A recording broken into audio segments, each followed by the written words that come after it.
Je voudrais vous remercier à vous toutes et à vous tous pour ce que vous êtes levés un peu plus tôt ce matin. S'attendre à ce que, dans la transformation du système de santé, l'ensemble des acteurs de ce système de santé-là soient partie prenante dans cette transformation. Gérard Raymond, responsable du plaidoyer à la Fédération française des diabétiques et vice-président de France Asso Santé.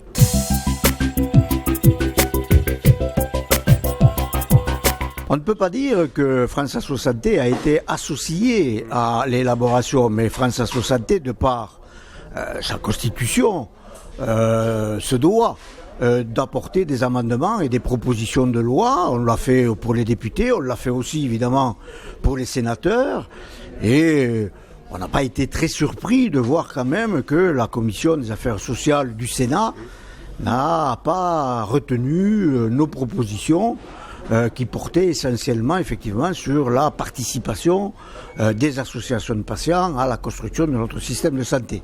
On a cru comprendre que cette commission, étant fortement constituée de professionnels de santé libéraux, préférait continuer à travailler ensemble.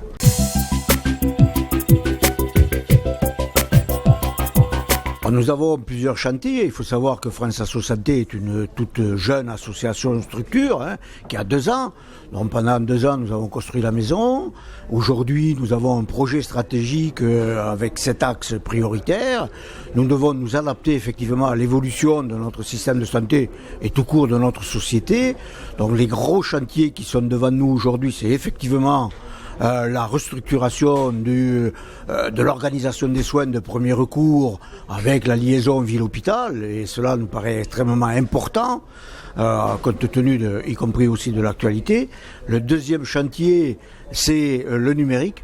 C'est effectivement toutes les nouvelles technologies, le numérique, comment pouvoir prendre en compte et en charge les patients à distance, transformation là aussi des professionnels de santé et de leur métier, les données de santé.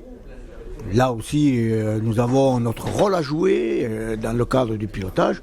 Et bien entendu, pour couvrir le tout, eh bien, ce système de santé qui coûte aujourd'hui à notre pays 12% du PIB doit être évalué, non pas évalué dans ses moyens, mais dans ses résultats.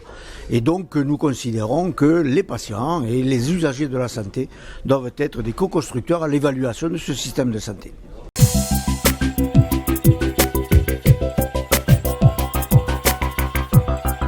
C'est très intéressant de voir aujourd'hui la démocratie sanitaire, d'abord dans la loi et ensuite avoir des budgets pour pouvoir développer cette démocratie sanitaire, parce que c'est unique dans le monde entier.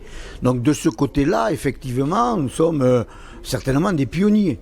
Ensuite, quand on en gratte un petit peu, il faut regarder ce qu'il y a derrière.